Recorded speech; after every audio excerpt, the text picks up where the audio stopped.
Food security. जी चीमा साहब। जी शुक्रिया जनाब चेयरमैन। मैं समझता हूँ कि इन मेंबरान का, फाजिल मेंबरान का भी मुझे मशकूर होना चाहिए कि उन्होंने एक बहुत अहम इशू आज उठाया है और उसके ऊपर जो गवर्नमेंट की पॉलिसीज़ हैं या जो गवर्नमेंट सोच रही है या कर रही है, मैं इनको एतमाद में भी लेना चाहूँगा। और इसी मकसद के लिए मैं काफ़ी देर से इंतज़ार में था, बल्कि आपके दफ्तर में बैठा मैं इंतज़ार करता रहूँ ताकि मैं इसमें कर सकूँ। जनाब वाला गुजारिश ये है, इसमें कोई शक नहीं कि ये हमारे लिए लम्हा फ़िक्री है, हमारे लिए एक सोचने का मुकाम है कि आज पाकिस्तान, जिसको हम ज़रई मुल्क कहते हैं, कहते थकते नहीं हैं और बड़ी शेखी से हम बाहर पूरी दुनिया को बताते हैं कि हम एक एग्रीकल्चर इकानमी हैं, हमारी मैशियत का दारो मदार, उसकी रीढ़ की हड्डी ज़राअत पर है। और अनफॉर्चुनेटली मेरी नज़र में ज़राअत ही एक ऐसा शोबा है जो सबसे ज़्यादा सम और अदर, मैं किसी की ब्लेम गेम नहीं करूँगा, वो निगलेक्ट होते होते होते होते आज इस हालत को हम पहुँच गए हैं। जनाब चेयरमैन साहब, ये सारे हजरात जो यहाँ पर तशरीफ़ रखते हैं ये तकरीबन ज़िम्मेदार हैं, उनमें से कुछ कारोबारी भी लोग भी होंगे, लेकिन अक्सरियत इनकी वो लोग हैं जो ज़िम्मेदार हैं। और आज से कुछ अर्सा पहले चले जाए, ज़्यादा दूर नहीं, मैं तो हमेशा ये बात करता हूँ कि we were wheat exporting country. ये सोचें कि आज से कुछ साल पहले जब हम गंदम एक्सपोर्ट करते थे, we were cotton exporting country. और मैं 1993 से 97 तक जनाब चेयरमैन, मैं सूबाई वज़ीर ज़राअत था। मैं इस हाउस की इंफॉर्मेशन के लिए, शायद इनके इल्म में भी होगा कि कॉटन एक वाहिद क्रॉप थी, कॉटन एक वाहिद क्रॉप थी, शाहिद साहब सुने प्लीज जी। कॉटन एक वाहिद क्रॉप थी कि जो फॉरेन एक्सचेंज पाकिस्तान अर्न कर रहा था उसमें 65% कॉटन और उसकी वैल्यू एडेड प्रोडक्ट्स का हिस्सा था। आज हम कॉटन इंपोर्ट कर रहे हैं। Few years back we were cotton exporting country, we were wheat exporting country. आपको अंदाजा है कि इस साल का आपका ऑयल सीड्स का इंपोर्ट बिल कितना है? We have crossed 4.5 billion US dollars. और इस साल जो चल रहा है, इस साल हमारे ख्याल में it will not be less than 6 billion dollars. किधर जा रहे हैं हम? फॉरेन एक्सचेंज के हमारे हालात वो हैं, अगर हम इनसे जिक्र करें, इनको बताएं कि किन हालात में फॉरेन एक्सचेंज हमें मिली थी और क्या उस फॉरेन एक्सचेंज के साथ हुआ है, तो फिर एक पॉलिटिकल बहस शुरू हो जाती है, ब्लेम गेम शुरू हो जाती है। मैं इस रौले में नहीं पढ़ना चाहता जो इन फाजिल मेंबरान ने जिक्र किया है। मैं हल्फन आपको बता रहा हूँ ईमानदारी से, मेरा दिल इनसे ज़्यादा दुखी है और इनसे ज़्यादा परेशान है कि आज हमारे लोग अट्टे की लाइनों में लगकर अपनी जानें दे रहे हैं। कहना बहुत आसान है, किसी पे इल्ज़ाम लगाना बहुत आसान है कि जी ये वफाकी हुकूमत ने ये कर दिया, हम कह दें सूबाई हुकूमत ने। ये सारे वो लोग हैं जो आइन बनाने वाले हैं, ये सारे वो लोग हैं जो कानून साजी करते हैं।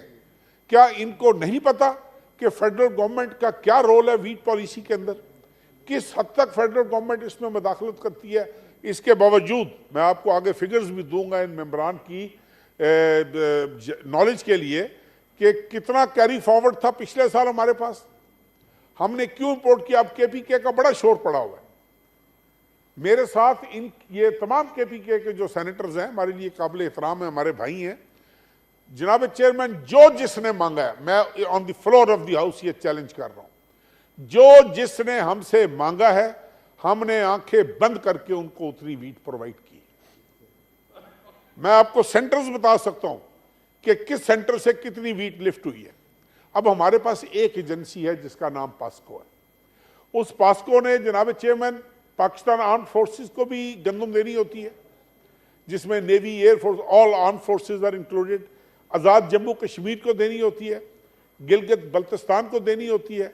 और हमने अपने स्ट्रेटेजिक स्टॉक्स या खुदा ना खास्ता ड्यूरिंग द ईयर जिधर कमी पेशी महसूस होती है या जो हम गवर्नमेंट वीट इंपोर्ट करती है फेडरल गवर्नमेंट, वो हम उनके स्टॉक्स में रखते हैं ताकि जिस जो भी डेफिसिट एरियाज हो या हम वहां से दे देते हैं या हम सरप्लस एरियाज से उनको ट्रांसफर करके डेफिसिट एरियाज में ट्रांसपोर्ट कर देते हैं।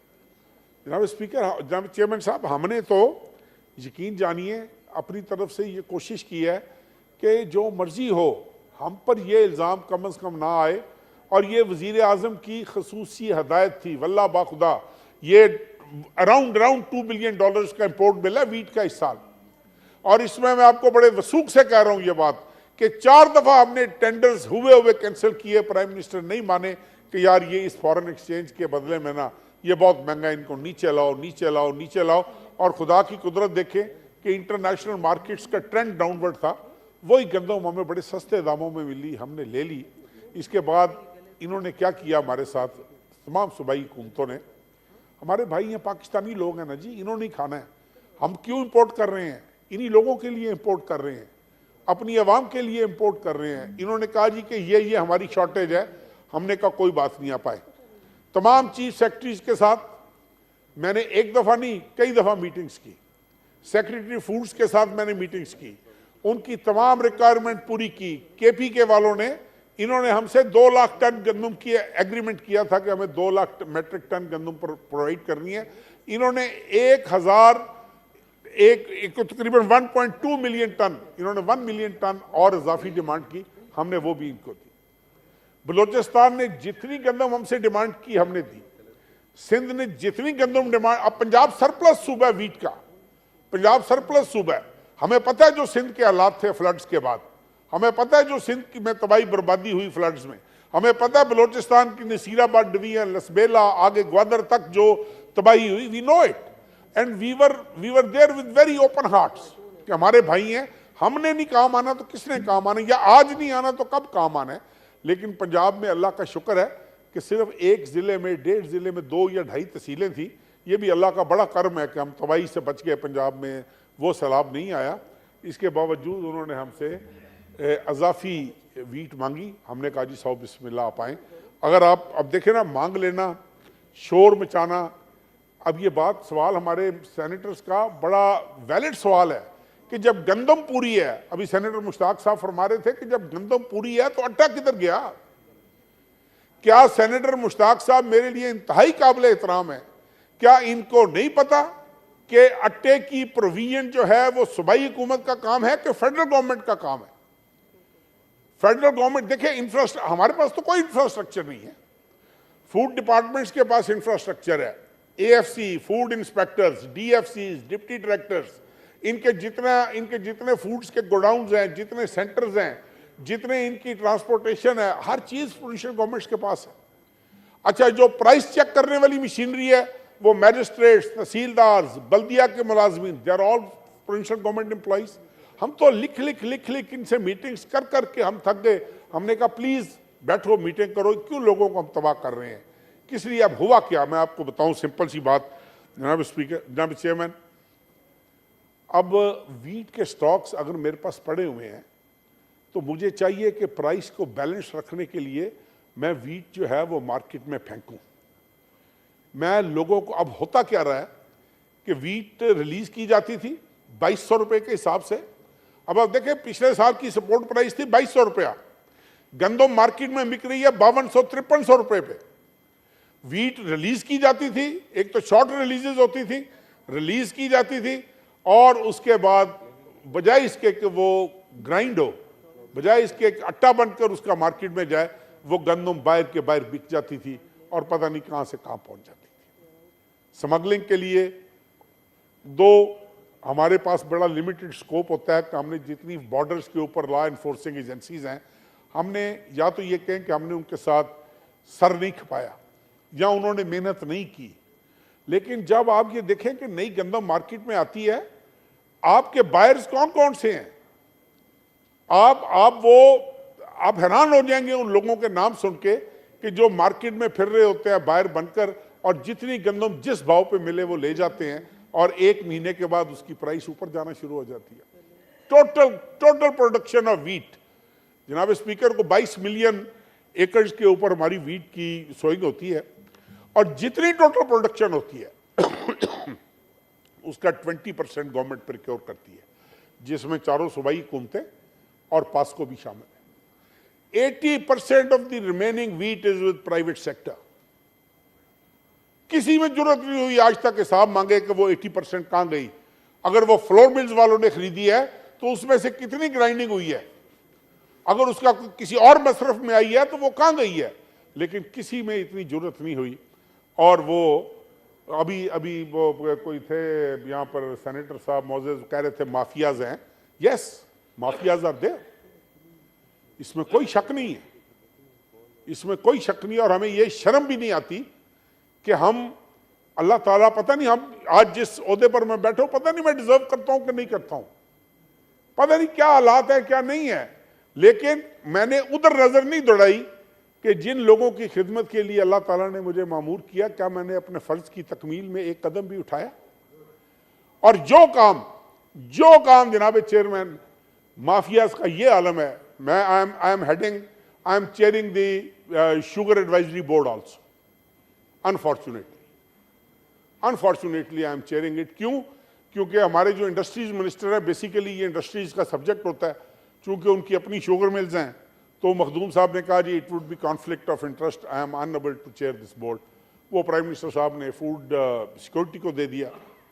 आई know what are the state of affairs, I know काश्तकार के साथ क्या होता है, कितने हम अब कितने पैकेजेस आए हैं। एक गवर्नमेंट बता दें, ये सब इन सबको बातें करनी बड़ी आती हैं, एक गवर्नमेंट बता दें जिसने किसान पैकेज नहीं दिया। क्या वो गवर्नमेंट ये चाहती थी कि मेरा किसान पैकेज फेल हो जाए? क्या उस वक्त का प्राइम मिनिस्टर या उस वक्त का हाकिम या उससे पहले का हाकिम या आज का हाकिम ये चाहता है कि उसका दिया हुआ किसान पैकेज नहीं? फेल करने वाली भी मशीनरी होती है, अमल दरामद ना करने देने वाले भी मशीनरी होती है। और अनफॉर्चुनेटली जनाब चेयरमैन, जो कर्जा हम रखते हैं काश्तकार के लिए, यकीन जानिए उसका पता नहीं कितने % काश्तकार तक पहुंचता भी या कि नहीं पहुंचता। लाहौर, कराची, बड़े बड़े शहर ले ले और ये रिकॉर्ड उठाकर आप देखें, you being the custodian of this house, you are sitting at the helm of affairs जनाब चेयरमैन, आप मंगवा कर देखें कि वो कर्जे डिस्पर्स हुए हैं, वो किन लोगों को डिस्पर्स हुए हैं, किन लोगों ने, कौन से लोग मुस्तफीद हुए हैं। यार एक 12 एकड़ का आदमी है, 12 एकड़ का मालिक है। ये मैं आपको बात कर रहा हूं 1992 की, 2005-6 की, और 2005-6 के सर्वे के मुताबिक 92-93% लोग जो थे वो 12 एकड़ से कम मलकियत के मालिक थे, जिसमें 3 एकड़, 4 एकड़, 5 एकड़। यार मार दो यार उनको अपने हाथ से। कहां से इतनी महंगी पेस्टिसाइड ले, कहां से इतना महंगा सीड ले, कहां से इतनी महंगी फर्टिलाइजर ले, कहां से वो 14-14 हज़ार रुपए की DAP डाले गंदम के 1 एकड़ में। पहले तो 2 बोरियां डलती थी 1 एकड़ में, अब तो 1 एकड़ को 1 बोरी को भी लोग तरसते हैं। कहां से इतनी यूरिया लेकर आए, कहां से इतनी बाकी चीजें लेकर आए, और फिर हम उसका कचूमर निकाल देते हैं उसके ऊपर ड्यूटीज और टैक्सेस लगाकर। काश्तकार को हम कहते हैं जी कि नहीं, और फिर हम बड़ी अकड़ से ये ख्वाहिश भी रखते हैं कि we are the agriculture economy, और हमारी एग्रीकल्चर इकोनॉमी जो है ना वो उसको बूस्ट मिलना चाहिए, एग्रीकल्चर सेक्टर को बूस्ट। नहीं sir, this is for the first time. ये इस साल का भी रिकॉर्ड मंगवा लें, इस साल का भी जनाब चेयरमैन साहब रिकॉर्ड मंगवा लें स्टेट बैंक ऑफ पाकिस्तान से। उनसे कहें कि हबीब बैंक, ज़राई तरक्याती बैंक, या 2 स्मॉलर कमर्शियल बैंक्स जो एग्रीकल्चर लोन में डील करते हैं, उनसे ये पूछें कि उन्होंने जो लोन्स की डिस्पर्समेंट की है वो किस लेवल पे की है, जाकर किस तरीके से। क्या हमें नहीं पता? हम तो फिरते रहे हैं। इनमें से वो लोग जो उन इलाकों से होंगे जहां पर फ्लड्स आए होंगे, उनको मुझसे कहीं ज्यादा पता, तकलीफ भी कहीं ज्यादा उनको पता होगा, हालात का भी कहीं ज्यादा उनको पता होगा। लेकिन मुझे एक बात बताएं कि इन सारी चीजों को देखने के बाद क्या किसी का दिल करता है कि हम इसमें एक लम्हे के लिए भी बददियांती करें, या अपने लिए या अपनी औलाद के लिए खंजीर या हराम कमाने की इंसान सोचे? पता नहीं किस किस्म की सोच है हमारी। हम मुसीबत में भी पॉलिटिकल पॉइंट स्कोरिंग करते हैं, हम खुशी में भी पॉलिटिकल पॉइंट स्कोरिंग करते हैं, मुल्क तबाह हो रहा होता है हम पॉलिटिकल पॉइंट स्कोरिंग करते हैं, लेकिन हमें ये कभी एहसास नहीं होगा कि, और सारे ही हम हमदर्द हैं गरीबों के। इसके ऊपर सबसे बड़ी मजेदार बात यह है जनाब चेयरमैन, मैं 2 मिनट और लूंगा, ज्यादा नहीं लूंगा, हम सभी गरीबों के हमदर्द हैं। मैं जब इधर खड़ा होऊंगा तो मैं ये शो करूंगा कि मुझसे ज्यादा गरीबों का हमदर्द कोई नहीं। जब कोई हमारा अपोनेंट खड़ा होगा तो वो कहेगा जी इस मुल्क का गरीब मर रहा है जी, मैं किधर जाऊं। नहीं जी, ऐसी कथन हमारी। देखें, अभी हमारा भाई है सेनेटर मुश्ताक साहब, ये रोटी लेकर आए हैं पेशावर से, ज़रूर लाएं।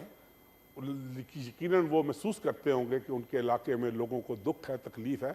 वल्ला हमारा दिल भी खून के आंसू हमारा दिल भी खून के आंसू रोता है। जनाब चेयरमैन, इसमें हमारा एक लम्हे का भी कसूर होता ना,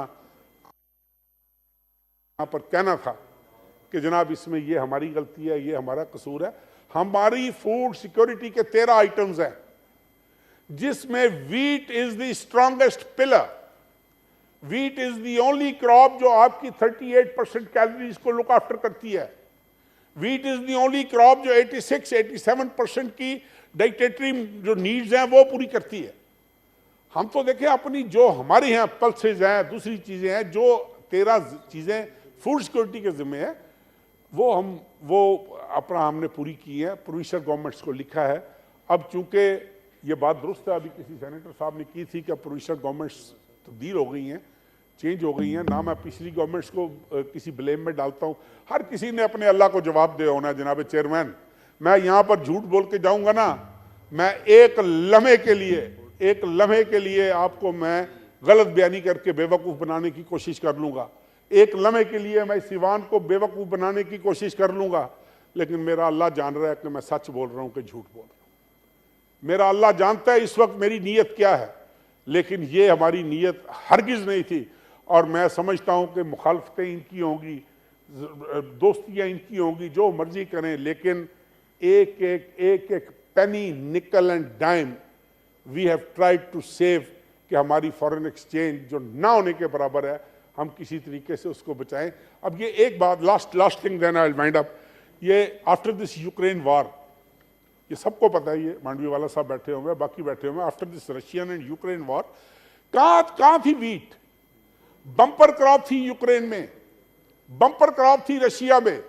उन्होंने अपनी एक्सपोर्ट्स बैन कर दी बिकॉज ऑफ दैट वॉर। उन्होंने कहा जी हम एक्सपोर्ट्स नहीं करेंगे। सेंट्रल एशियन स्टेट्स, आपका पूरा अफगानिस्तान, आपका पूरा Pakistan, they were dependent upon the wheat from Pakistan. हमने वो नीड्स भी पूरी की, हमने स्ट्रेटेजिक स्टॉक्स भी इंपोर्ट किए।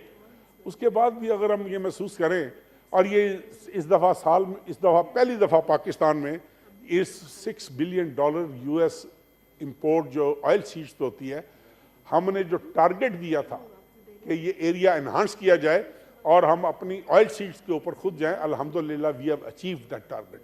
वी आर ट्राइंग कि जो थोड़ा बहुत टाइम है, लेकिन मैं तमाम सेनेटर्स से फिर गुजारिश करूंगा, all those who are movers, senator Mushtaq भाई तो नज़र आ रहे हैं मुझे, बाकी भी जो मूवर्स हैं, मैं एम ऑलवेज अवेलेबल जनाब चेयरमैन। जो मुझे हुक्म होगा, मुझे जितना दुख आपको है, होना चाहिए आपको, आप मुंतखब नुमाइंदे हैं, लेकिन यकीन जानिए उतना ही दुख हमें भी है।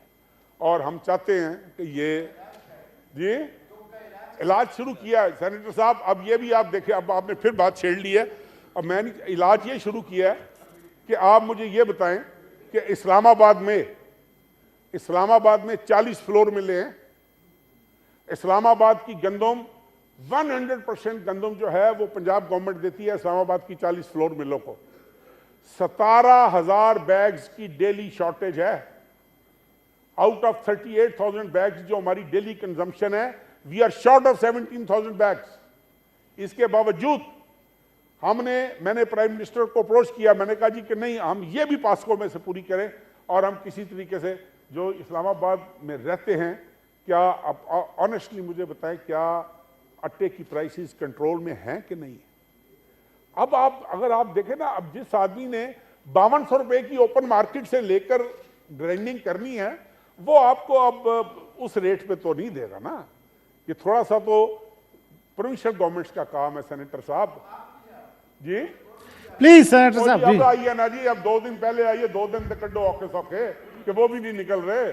आपको वो 4 साल भूल गए, पिछले हर चीज भूल गई, ये 2 दिन नहीं भूल रहे आपको। अब आपकी, अब मान लिया भाई हमारी है, तो ये 2-4 दिन ठहर के हमसे sir 2-4 please order in the जी 2-4 दिन ठहर के आपको हिसाब दे देंगे भाई, जरूर दे देंगे। बहुत शुक्रिया जी। Thank you. The motion is talked out. जी अभी आपने खैबर पख्तूनख्वा पे बात करनी है तो मैं दे दूं जी सबको। हाउस जी स्टार्ट लूं, ले लूं जी देते हैं सर जी। अभी ये लेते हैं, पहले खैबर पख्तूनख्वा पे तो डिस्कशन करके फिर आपके वो ले लेता हूं मोशन जी। अभी वो फिर बाद में ले लेता हूं ना, पहले आप लोग खैबर पख्तूनख्वा पे डिस्कशन करना चाहते हैं ना जी। सर मैं आपको देता हूं